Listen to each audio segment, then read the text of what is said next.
Yun po ang ating pag-isipan.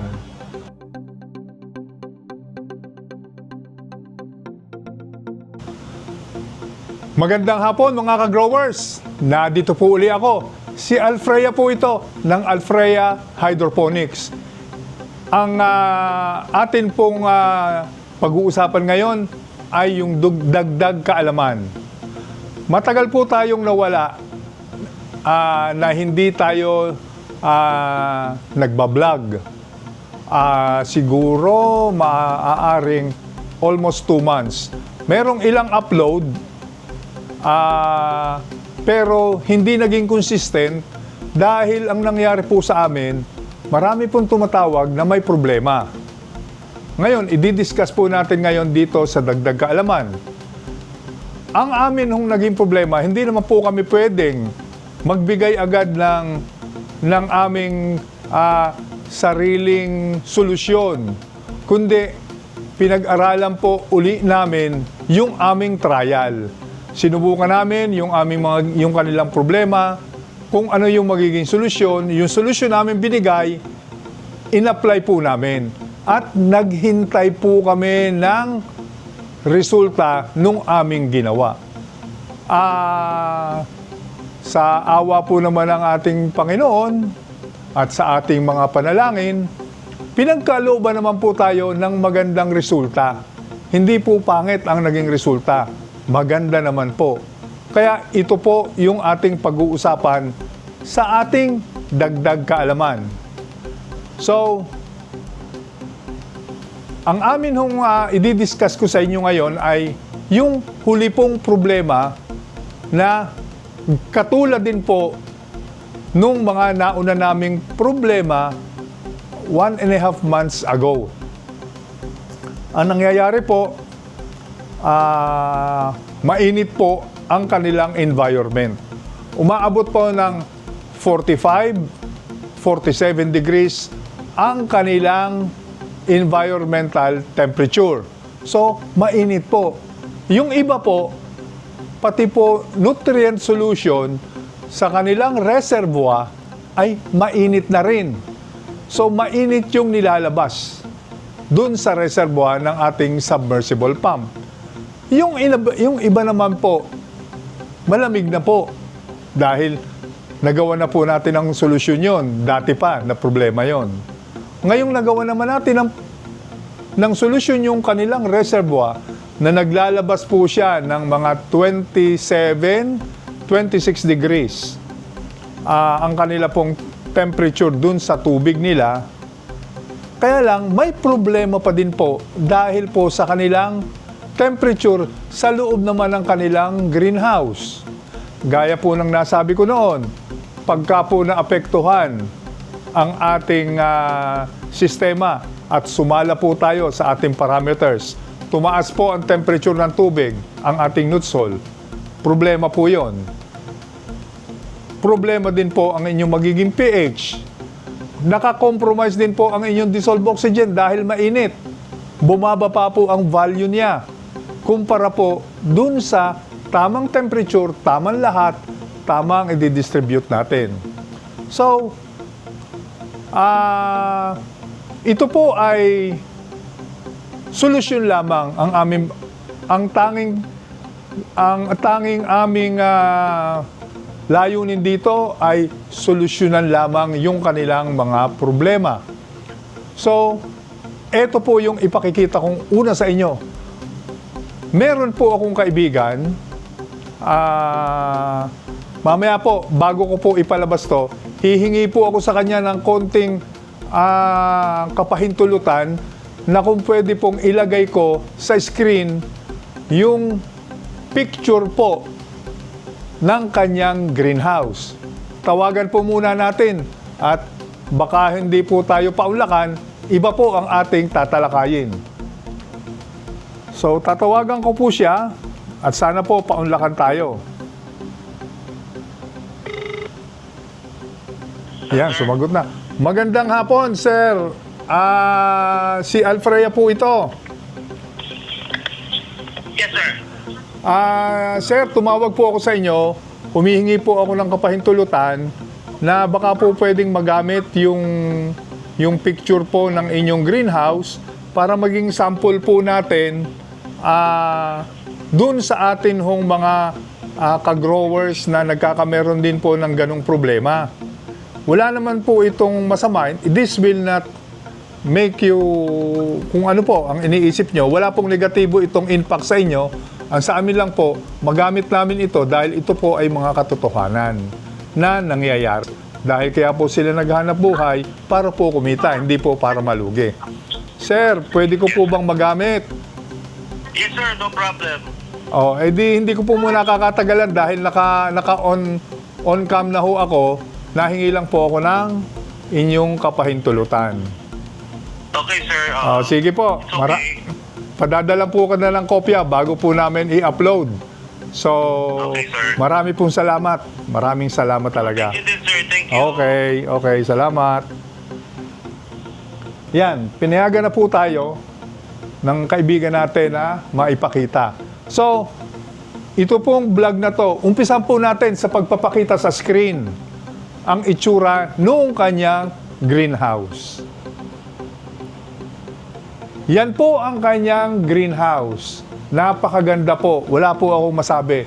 Napakalinis. Wala ka pong makikita na kahit po itong mga styrobox na to, napakalilinis po niyan. Well disinfected.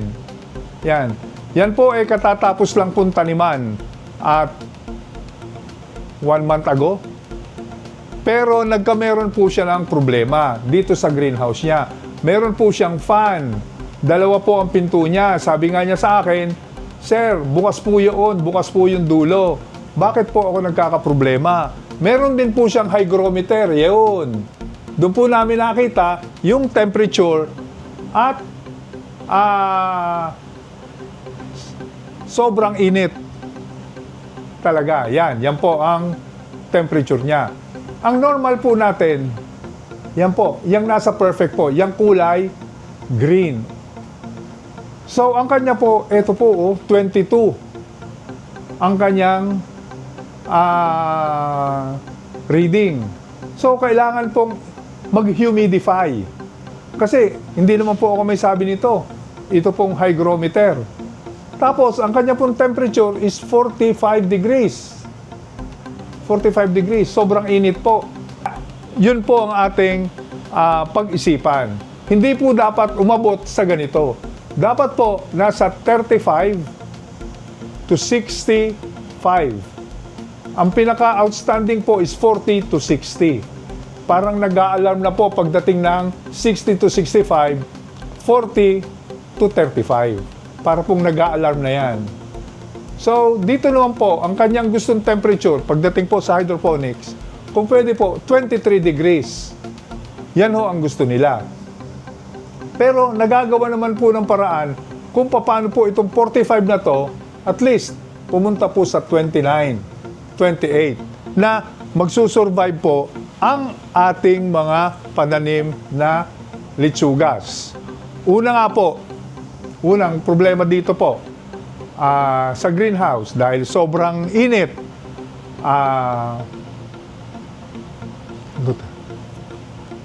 wala po siyang misting. Hindi po natin pwedeng pababain dahil wala po siyang misting. Ako naman po, nagsabi po dito sa aking kaibigan na to, na kung pwede, lagyan natin ng misting. Pero, ang sa akin po suggestion lang. Hindi po natin pwedeng pilitin sila na magkabit. Dahil nga po, medyo lang po.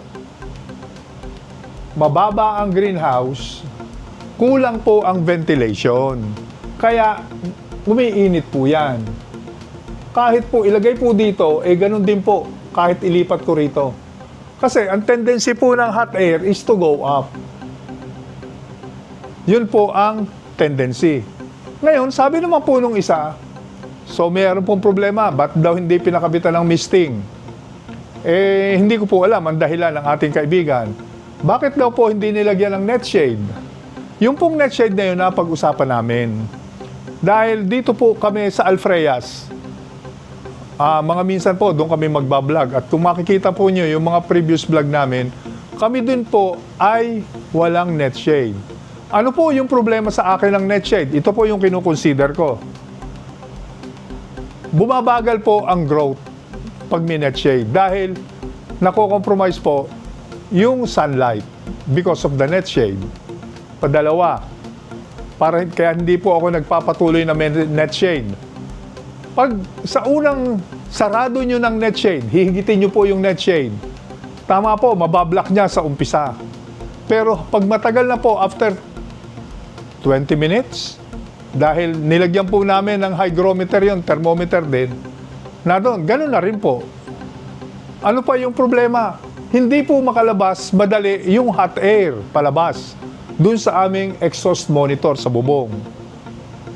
Ang ginawa po namin, tinanggal na namin. Nilagyan na po namin ng circular fan. Wala po kaming exhaust fan doon, circular fan lang po ang aming nilagay. Awa naman po ng Diyos. Nakita po ninyo ang resulta po ng Alfreas. Medyo lapalaki po namin ang aming lettuce. Hindi po kami nagkakaproblema. Pagdating po sa temperature, nakokontrol po ng Alfreas ang aming temperature. Nagawa na ho namin ng paraan. Dito, dahil nga po maraming nagtatanong sa akin na kung pwede yun ay mabigyan ng solusyon, gagawan po namin ng solusyon sa pamamagitan po ng suggestion din. Kung kailangan po kami, kung kaya po ni Alfrea na titingnan ko po dito sa greenhouse na to, ang bala ko po kung meron po akong exhaust fan dito, pahihiramin po namin siya ng exhaust fan. Mag-i-install din po kami ng misting. Dahil dalawa pong greenhouse na ganito ang kanya na napakaganda. Hindi na ho namin pakikialaman yung structure. Hindi po kami doon. Wala po kami, hindi po namin naging ugali na makialam ng structure. Kung paano lang po may improve, dahil yun po ang gusto ng ating mga ka-growers, kung paano mo mapapaganda, matutulungan sila, yun lang po ang aming layunin. So, ipakita po natin, pakikita ko po sa inyo, na mainit po ito. Dahil po, meron siyang konting natira na lettuce. Ito po ang solusyon nung mainit, walang net shade, wala pong misting. Ito po siya.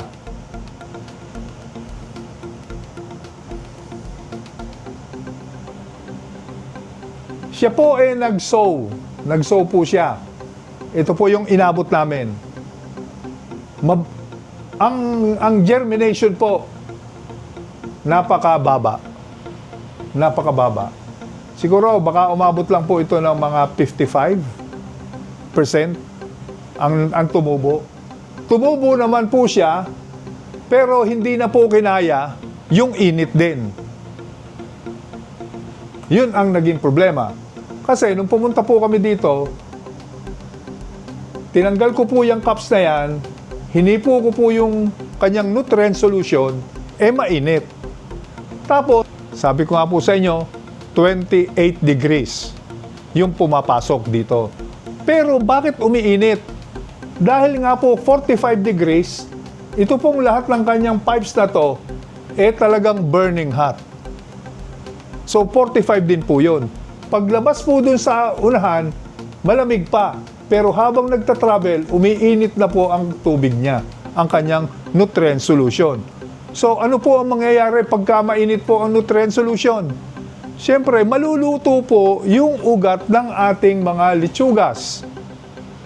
Ngayon, ang nangyari pa po dito, habang tumatakbo, yung pong malalaki niya na nangangailangan ng temperatura ng tubig na maganda, nangyaring nasa dulo pa. Kaya, yan po ang nangyari.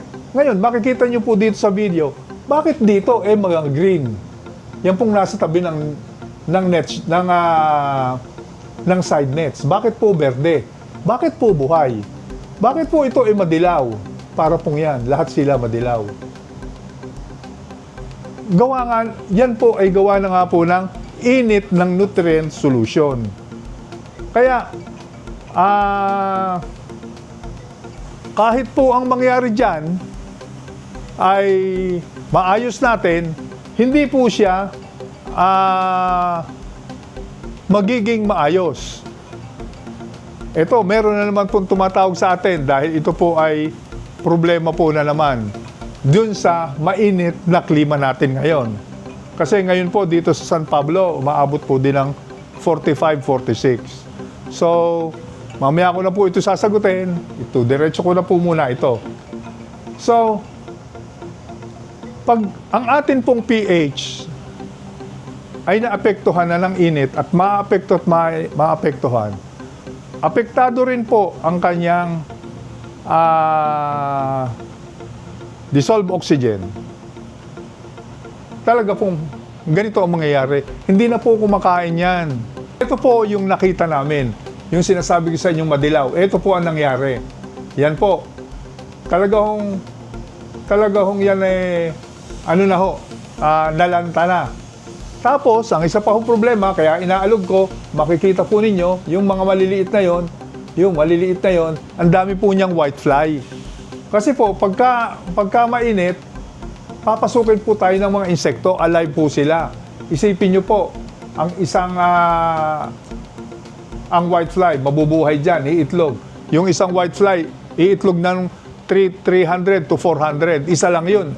Kung daan-daan yan, di libo-libo naman ang kasunod. Ngayon, dito, ang nangyari sa kanya, kaya siya nalalanta, ito po, dahil mainit po ang tubig, natutuyo po ang ugat, naluluto siya. Nagiging mushy. Tsaka meron siyang amoy, pag inamoy ninyo. So, dahil natuyo na po yung iba, tuyo na rin po yung unang mga dahon niya. So, yan po ang nangyayari. Yan, ganyan po, tuyo na. So, lahat po yan, ganyan. Meron pong nabubuhay na ugat na natitira, yung nagsusurvive, pero mainit po talaga yan. So, yan po. Bakit naman po maberde dun sa tabi? Yung katabihan po na yon. Dahil, wala po siyang init. Hindi po siya naiinitan. Ayan po, yan. Mahaba po ang ugat niya, mapuputi. Kaya po siya nagsusurvive. Hindi po siya naiinitan sa maghapon. So, ang nagiging mainit, hanggang dun lang po sa padalawang pipe hanggang dito sa dulo. So, yan po ang nangyayari. Ngayon, dito po, pinakikita lang po namin yung problema. Ngayon, meron pong tumawag sa akin na isang grower. Ganito din po ang sistema niya. Ang ginawa ho niya, dahil meron din pong mga flies, nasa trips naman po yung kanya. 5 gabi ho siya ang araw-araw nag-i-spray. 5 araw siyang naglalagay ng kung ano-ano sa kanyang reservoir. Gumastos po siya ng malaking halaga. Dahil yun daw po ang hatol sa kanya. Paano nga ba po, bakit po tayo makakapaghatol lang hindi natin nakikita kung ano yung problema pa? Ngayon, ang akin pong magiging maging mapanuri po kayo. Ano po ba yung nilalagay ninyo dun sa reservoir? Kasi pag mainit daw, pag nilagyan mo nun, mawawala yung stress. Paano mo pa mawawala ang stress? Mainit na nga. Dapat po, sa akin, ang unang solusyon doon, gawin natin ang paraan yung ating reservoir na lumamig.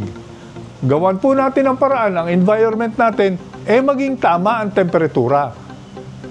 Hindi po yung kung ano-ano yung ipalalagay natin, na alam po naman natin na hindi po magkakaigi yun. Maging mapanuri po tayo. Wala po akong sinasabing kung ano, pero ang sa akin po, maging maingat po tayo. Tayo po nagkaganito na ang litsugas. Naging light green. Nasaan yun? Yung light green. Yan. Gusto nang magka-fungus. Yan. dahil yun ang mga kasunod talaga niyan. Nalugi ka na dito sa tanim mo, mag-a-add ka pa ng investment mo sa mga insecticide at saka kung ano-anong ilalagay na stress reliever, lalo ho tayong napabaon sa utang. Lalong hindi po tayo makakapagtanim. Yun ho ang problema. Ngayon, ang sabi po niya sa akin, yung senaryo po dito, paano pong iinit pa? Bukas na nga po itong back door ko at saka yung front door. Sabi ko, lalo na kung sarado yan. Saan natin padadaanin? Meron po siyang exhaust fan na nilagay.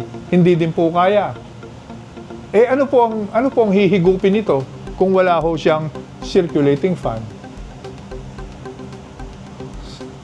Kasi katatapos lang hong gumastos nung may-ari nito nang nagpalit siya ng UV plastic.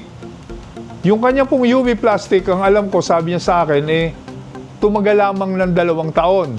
Tapos bumagyo, nung bumagyo na yon, nahati na yung, wala po akong video, pero yun po ang kwento sa akin, nahati po yung kanyang UV plastic. So, sinasabi ko lang po kung ano yung kinukwento sa atin. So, balik po sa ating pinag-uusapan, mainit po, ang tendency po ay tumaas, ang init, hindi po kaya nung pinto, hindi po kaya nun. Kaya kailangan po talaga lagyan ng misting. Pero kung net shade din lang po, dagdag lang po yun. Kasi mako-compromise po yung intensity ng sunlight papunta po dun sa mga lettuce. Anong advantage lang po na nakikita ko doon? Sabi nga po, yun daw yung evaporation ng mga nutrient solution sa reservoir. Pag may net shade, nababawasan daw. Paniwala ho ako doon dahil mainit nga. Pero kung sasabihin na magpapalamig ng temperature, sa umpisa lang po yun. Yun po ang aking masasabi doon. Ngayon, dahil ganito na nga po yung problema, marami po yung ating sinubukan na nagkaigi tayo. Ang akin lang pong masasabi ay pumunta po kayo dito sa Alfrea. Kung kayo po ay may trips, tapos na po kami doon sa aming actual. At kung kayo po ay umiinit nga ang reservoir, meron po kaming solusyon. Kung nagkakameron po kayo ng mainit na temperature sa inyong pipes, gagawan po natin ang paraan. Lahat po ng problema ngayon ay nasubukan na po namin dito sa aming mga ginawang pagsubok dun sa halos 2 buwan. So, may kasagutan po yan. Ang gusto nga lang po, tayo po ay magkausap. Kami naman po ay bukas dito sa Alfrea. Tumawag lang po kayo para siguradong kayo ay ma-accommodate namin. Ang Alfrea po ay nagbibigay din po ng serbisyo pagdating po sa paggawa ng greenhouse. Hindi po ibig sabihin namin mainit yung greenhouse nyo, i-repair po natin, kami ang magre-repair. Hindi po. Ang amin pong ginagawa naming greenhouse yung mula sa umpisa po, pag-uumpisahan. Kasi mahirap po ang mag-repair kaysa gumawa ng bago. Kaya kung meron po kayong lumang greenhouse at may existing na kayo po ay marunong na sa cultivation, ituturo po namin yung mga pamamaraan na yon. Kaya po kami ay tumatanggap na po ng mga consultation services para po talagang maiwasan natin ang ganitong mga problema. So, ang atin po pinag-usapan lang ngayon ay init ng temperature. Init sa loob ng greenhouse. At kung ano ang mga epekto nito. Yun pong pH na discuss kong konti, naapektuhan po pag mainit. Yun pong dissolved oxygen, bumababa po ang value. Yun pong ating nutrient solution, apektado rin po. Kaya ipaliliwanag ko po yun pag kayo ay nagpunta dito sa Alfrea sa inyong mga consultation dito sa amin. Kaya hanggang dito na lang po muna siguro kami. At sa susunod pong vlog, baka pag-usapan naman po natin ay yung pinasok ng mga trips dahil tapos na po nga yung pag-aaral doon. So, hindi po tayo nangangailangan ng mga hindi natin alam kung ano yung i-spray natin at gagamitin. Maging mapanuri po kayo. Pakisuyo po. Dahil isipin ninyo, 5 gabi. 2 galon po ang kanyang inuubos. Magkano po yung 2 galon na yun gabi-gabi? Yun po. 3 klase po yung ginagamit niya. Lalo hong nalugi. Kaya ang pinagtapusan po niya, nagtatanong sa amin at amin naman siyang pinuntahan at ginawa ng paraan. Ginawa namin ng tulong. Awa po ng Diyos, ngayon po ay tumutubo na uli. Malaman po sa loob ng 1 buwan, pag gumanda na po yung lettuce at malalaki, dun po natin mabibigyan ng 100% na judgment kung ano ang nangyari. So, dagdag kaalaman lang po yan. Hindi po ito vlog, kundi paliwanag lang po. So, magpapaalam mo muna nga uli ako. Ito po si Alfrea ng Alfrea Hydroponics. Sundan niyo po kami, i-follow, i-share po nyo itong ating pinag-usapan ito. Shout out po sa NutriHydro, kay Sir Chris at Ma'am Chari. Kay Lihay Cruz din po, kay Mr. Wayne Tew at Ma'am Delia and Sir June, kay Dale na very supportive din sa akin, at kay nakalimutan ko na kung ano ang pangalan niya, so pasensya muna ma'am, nakalimutan ko po ang pangalan nyo sa dami po ng iniisip. So, yun lang po. Mabuhay po kayo. Marami pong salamat. Alfrea Hydroponics. Bye! Grow fresh, grow smart, grow with Alfrea. For your inquiries, you may call or message Sir Fernando Algozo Alfrea. Like, share, and follow us Facebook.